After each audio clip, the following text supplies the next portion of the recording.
All right, let's go. I want to dive in today about your story. And so many times we use our past to represent what we believe our future has to be.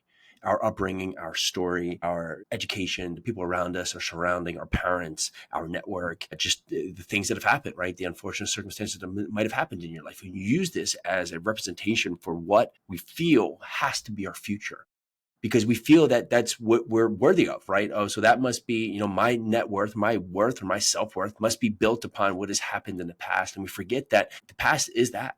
It's the past. And the present represents the actions you can take to learn from what has happened to the past so you can dictate a future that is truly deserving. We have to look at what God gave us and not what man made us. And when you think of that, you have the ability to change the direction and just alter the course of your path. But you have to believe in your mind that the words and the thoughts that you're putting into play are useful. We use so much of the past to just stick us, right? To put, our head in the mud, or get our feet stuck in quicksand. And we use that to debilitate ourselves. We are 100% responsible for how we react to what's given to us. And I can't say that all the circumstances are great. And many of you might be facing real, truthful, real challenges. But we can't use that past to truly keep us exactly where we are. Because what life will we live? There's beautiful palindrome reverse narrative that came out from Honda, and it talked about, not remembering our name, and just the doubts I have destroying my dreams, and my inability to learn, keeps me losing. And I want to carry on, but not today, because this is the point I give up. But if you reverse that narrative, is this is the point I give up, but not today. I'm going to carry on. I'm not going to lose, because I'm going to learn from what I've lost. I'm not going to let this destroy my dreams or my doubts. And this is not the last time you will see me at the top, because you will remember my name. And when you think through the opportunity to change the course by completely reversing the narrative in your mind, it gives you the ability to go forward and transform. Think about every fantastic story that has happened in life. Think about everything that, these great movies or these great books you read, they don't start with, oh, today he had the perfect life, the perfect job, the perfect wife, and then everything went perfect for another 350 pages or another 2.5 hours. There is some adversity that comes in. There's some conflict. There's something that arises, something that's taken from him, something that kicks him down, or he comes from nothing and faces another setback and decides to make a change. And with that change creates the ability to fight through and be resilient to the moment of time when they're tested, and to grow through that test so you can become the greatest self. And that's what makes a story great. But the book was not just imagined out of thin air as the idea of just changing your circumstances, reversing your narrative, or creating a great arc, or representing a great story. That story comes from people's lives. It comes from the ideas, the feelings, the imagination of what was once truthful and once possible that then became reality. And that story stands in time, tests today of what's possible within you. Psychologically, physically, it may seem impossible. But note, all you need is that glimmer of hope. All you need is that moment in time in which you choose to course correct, and course correct your moment right now by making small changes, making small, adept thoughts that go in complete opposition of how your mind wants to think. We wake up and 100% of our day, 98% of it is subconscious. That means 2% of it are we consciously thinking through our decisions.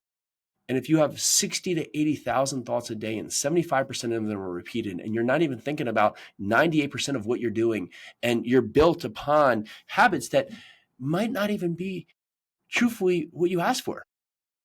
If you're a little baby or a little kid growing up, and your parents faced tough times, or they weren't there, or there was other reasons that it was tough on you, and that was ingrained in you, that you were always going to come from lack and you're never going to have money, you're never going to have the ability, that's going to be a stepping stone that you have to break free from.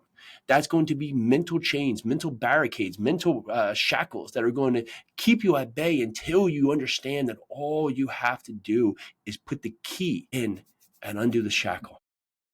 Now, does that mean tomorrow your bank account is going to be flushed with money? Does that mean that you're going to have the perfect people walk into your life? You're going to get the perfect job, or you're going to start this business going to transform generations? Not yet. But it means that your mind's open to the possibility of what could be. You have to use what's available to you. And if you think about, 30 years ago when I was in my teens, or just where my oldest son is now, if I wanted information, I would need someone who had that information, or I'd have to go to the library and use some antiquated system to find a book that hopefully was written in a way that would help me. And hopefully that book would be there.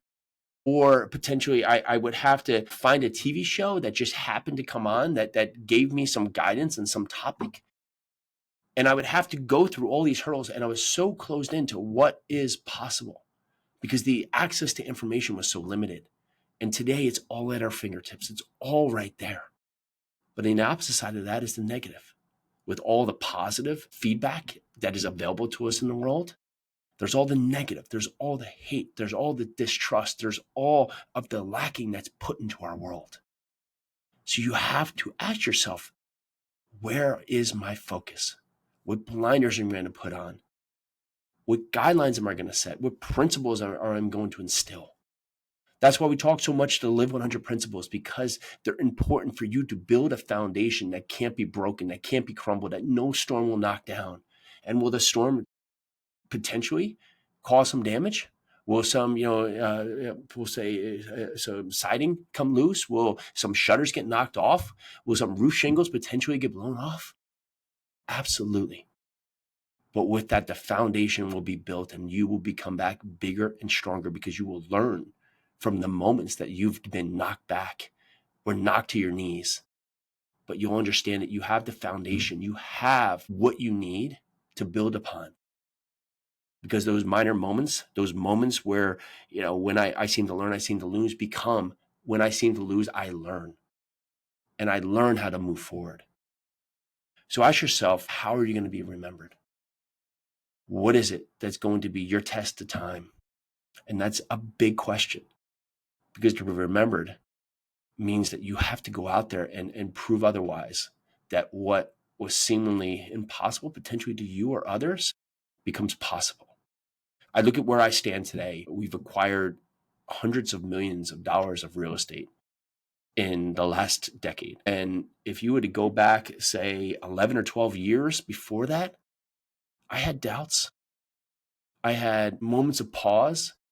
I had that moment of just, I don't know how I could do it, or even couldn't even imagine doing it until I started to do it. Because progress gives you feedback, which gives you confidence. And the actions you take today build upon more actions tomorrow and more actions the next day, give you a certain level of certainty and confidence in your feedback loop, because what you're doing is going to present results that are either getting you closer to what you want or taking you further away. And as I purchased the first complex, I had questions. I still have doubts. And even today, as we grow, right, we face new challenges. It's not all just sunshine and roses. We face challenges as we grow, because any business or any person that's trying to break free from where they are and expand themselves to new possibilities is going to face challenges, is going to face adversity, is going to face something that is foreign to what they've had before. And that's that moment of time where this is not the point I give up. Not today and not tomorrow.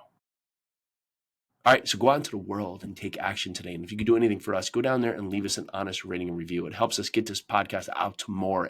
You want to ask yourself, where can I get started today? Go to jasonyarusi.com. It's a free assessment. You click the button, you answer some questions, just give you feedback about how you're showing up in the moment, where your starting line is, so you can break free of the habits that no longer serve you, so you can get the life you truly desire. That's what I got today. Let's do this.